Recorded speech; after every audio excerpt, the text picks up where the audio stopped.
Some Senate Republicans are pushing for changes to the party's tax reform bill, fearing it will be portrayed as a handout to the rich that hurts the poor. A group of GOP lawmakers want to leave the lowest tax bracket where it is, rather than raising it from 10% to 12%.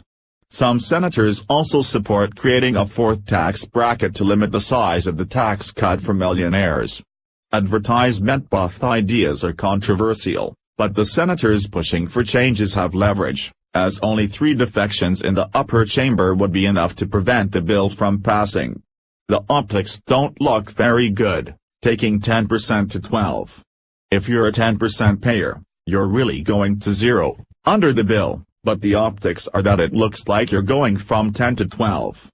The same thing with 39.6 going to 35, said Senator David Perdue, R. Georgia, referring to the joint framework released in September by senior administration officials and GOP leaders in Congress.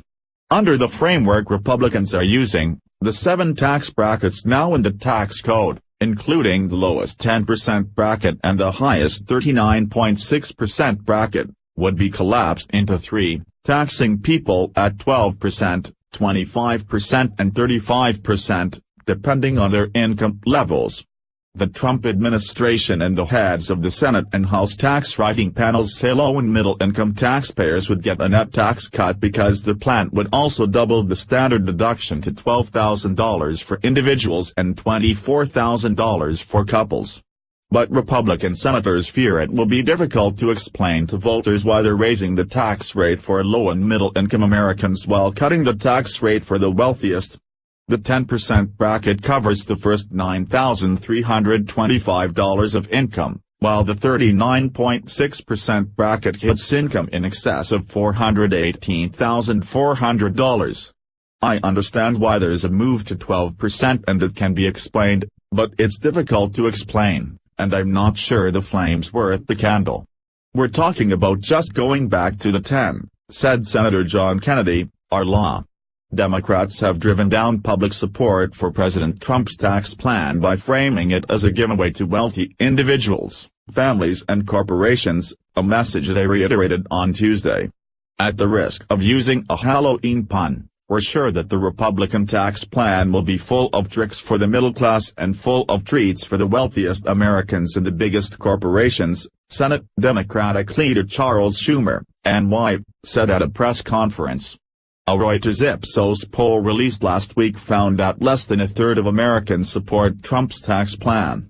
The survey found that 63% of Republicans said deficit reduction is more important than tax cuts for corporations, and 75% said it was more important than tax cuts for the wealthy. Schumer said that GOP's tax plan is sinking like its proposal earlier this year to repeal and replace Obamacare.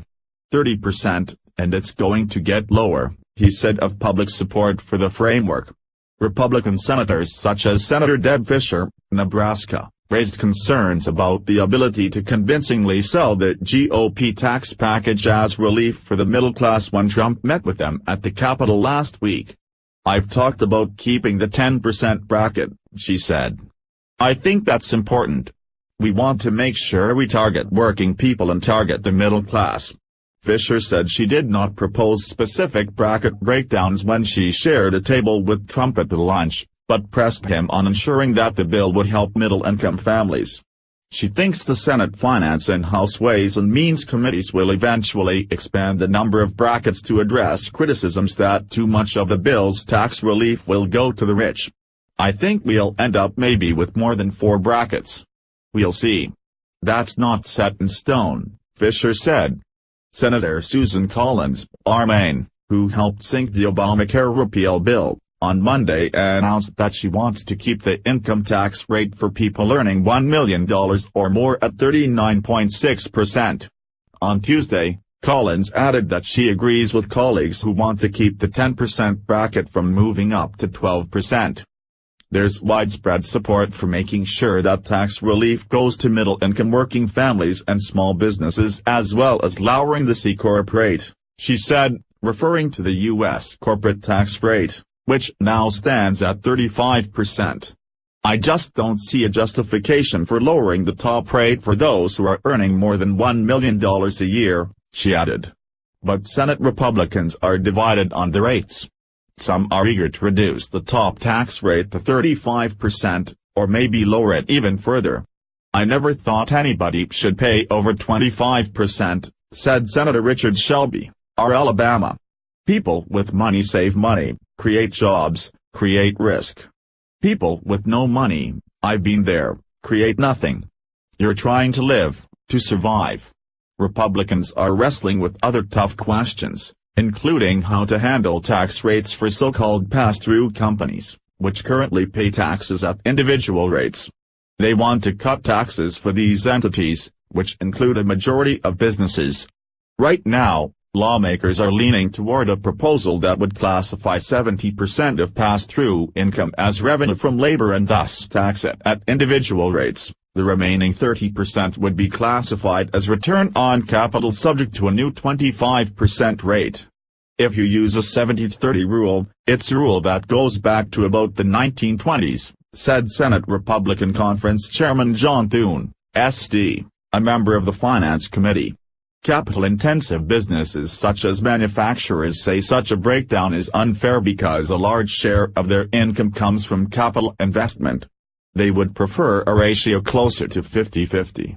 Thune said an accommodation might be found for them. If you're a pass-through that thinks you have more of your return on capital and less in the form of wages, I think there will be some way of proving that, he said.